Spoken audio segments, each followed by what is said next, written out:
A ver, hablemos de la infalibilidad papal. Uf, suena como un tema súper denso, ¿no? Algo teológico, muy antiguo, muy abstracto, pero ¿y si les dijera que la historia real es mucho más parecida a un thriller político? Porque esta doctrina no se forjó en la paz de un seminario, no. Nació en medio del caos, en el fuego de una crisis que casi aniquila el papado por completo. Y bueno, todo se reduce a esto. ¿Puede una sola persona, ser incapaz de equivocarse? Es la pregunta que está en el mismísimo corazón de este dogma. Pero ojo, para entender la respuesta que se dio en 1870, no hay que buscar primero en los libros de teología, no. Hay que mirar a la política, a la guerra y sobre todo a la desesperación de un rey que estaba a punto de perder su trono. Bueno, empecemos. El protagonista de nuestra historia es el Papa Pío IX. Hay que entender que a mediados del siglo XIX ser papa no era solo ser un líder espiritual, no señor. Pío IX era también un rey, un monarca en toda regla. Era el soberano de los estados pontificios, un reino que llevaba más de 1000 años ahí, en el corazón de Italia. El problema es que para él ese mundo se estaba viniendo abajo a pedazos. Y esa era la pregunta del millón para él. ¿Cómo te aferras al poder cuando todo a tu alrededor se está derrumbando? Esta pregunta marcó todo su pontificado. Y la respuesta que encontró, esa respuesta no solo iba a cambiar al papado para siempre, sino que iba a redefinir por completo la idea misma de autoridad dentro de la Iglesia Católica. Es que, para entender a Pío IX hay que ver su transformación. Él empezó su papado como una especie de rockstar liberal, un reformista. Pero el trauma de las revoluciones de 1848 lo cambió todo. Todo. Imagínense, tuvo que huir de Roma disfrazado de cura normal y corriente. Mientras tanto, los revolucionarios declaraban una república laica en su propia ciudad. Cuando por fin pudo volver, escoltado por ejércitos extranjeros, ya era otro hombre. Un hombre totalmente transformado, convencido de que todas esas ideas modernas eran literalmente veneno puro. Y es que tenía 3 enemigos gigantescos golpeando a su puerta.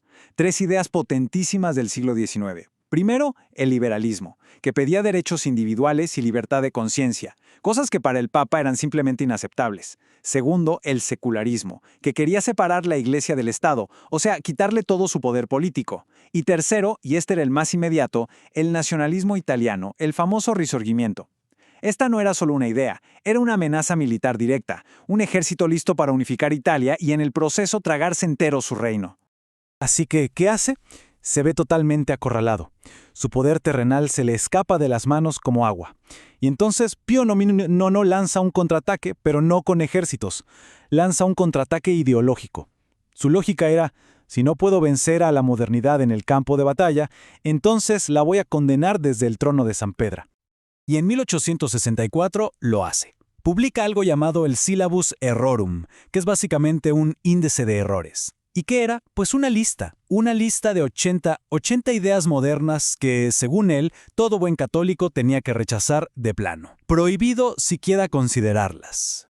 Pero de todos los errores, el último, el número 80, es la joya de la corona. Escuchen esto. El Papa condena como un error la siguiente frase. El romano pontífice puede y debe reconciliarse con el progreso, el liberalismo y la civilización moderna. Increíble. O sea, estaba condenando formalmente la simple idea de que el papado pudiera adaptarse a los nuevos tiempos. Esto ya no era un debate, era una declaración de guerra total contra su propio siglo. Y aquí es donde la estrategia cambia. Mientras su reino terrenal se perdía, Pío IX se concentró en blindar su poder espiritual.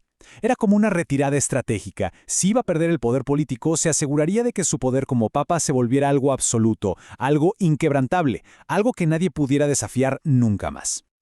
Ok, un momento, porque esto es clave para entender todo el asunto. Hay que aclarar qué no es la infalibilidad. Primero, no es impecabilidad. O sea, no significa que el papa no pueda pecar. La historia está llenísima de papas que de santos tenían poco. Y segundo, tampoco es que todo lo que diga el Papa sea infalible. No, no aplica a una entrevista, ni a un libro que escriba, ni a un sermón de domingo. Es algo muy, muy específico y súper raro. De hecho, para que algo sea infalible, se tienen que cumplir estas 4 condiciones sí o sí. 1. El Papa tiene que estar hablando oficialmente, como el pastor supremo de todos los cristianos.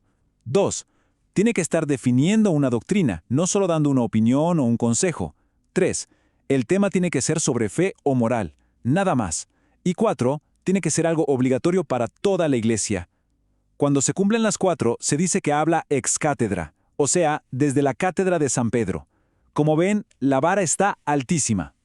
Y en medio de toda esa definición está esta frase: esta es la bomba. Escuchen. Dice: las definiciones del Romano Pontífice son irreformables por sí mismas, y no por el consentimiento de la Iglesia. ¿Qué significa esto? Es radical. Significa que la palabra del Papa es ley. Y punto. No necesita que un concilio de obispos esté de acuerdo. No necesita la aprobación de nadie. Su autoridad es absoluta y viene de él mismo. Es básicamente la proclamación de una monarquía espiritual absoluta. Pero ¿por qué tanta prisa? ¿Por qué definir justo este poder absoluto justo en el verano de 1870? La respuesta es simple, porque el Papa estaba en una carrera desesperada contra el reloj. Los ejércitos italianos ya estaban a las puertas de Roma, y su único protector, el ejército francés, estaba a punto de hacer las maletas e irse. Y esta línea de tiempo es brutal. Miren las fechas. El 18 de julio se proclama el dogma de la infalibilidad. Al día siguiente, el 19 de julio, Francia le declara la guerra a Prusia. ¿Y qué creen? Tiene que retirar a las tropas que protegían Roma. Apenas 2 meses después, el 20 de septiembre, sin protección alguna, las tropas italianas entran en Roma y el reino del Papa, después de más de 1100 años, simplemente desaparece. Esto no es coincidencia, es causa y efecto clarísimo. Ahora, uno podría pensar que esto fue una decisión unánime, ¿verdad? Que toda la iglesia estaba feliz. Pues no, la historia que se cuenta a menudo es esa, pero la realidad es mucho, mucho más complicada. Hubo una oposición interna feroz, y no venía de enemigos de afuera, no, venía del mismísimo corazón de la iglesia. Estamos hablando de que casi una cuarta parte de los obispos presentes en el Concilio Vaticano I se oponían a este dogma. 1 de cada 4. Y ojo, no eran 4 gatos. Esta minoría incluía a algunos de los historiadores y teólogos más brillantes y respetados de toda la Iglesia. Y sus argumentos eran potentísimos. Dijeron, primero, esto es un desastre para la unidad de los cristianos. Va a alejar para siempre a los ortodoxos y a los protestantes. Segundo, es una provocación política. Los gobiernos seculares nos van a caer encima. Y tercero, el argumento más fuerte, esto es simplemente ahistórico. Ellos conocían la historia y sabían que había casos como el del Papa Honorio I, que fue condenado como hereje por un concilio. Su pregunta era lógica: ¿cómo puede ser infalible un papa si la propia historia de la Iglesia registra a uno condenado por herejía? Imaginen la situación de estos opositores. Tenían argumentos buenísimos, tenían la historia de su lado, pero la presión del Papa para que votaran a favor era inmensa.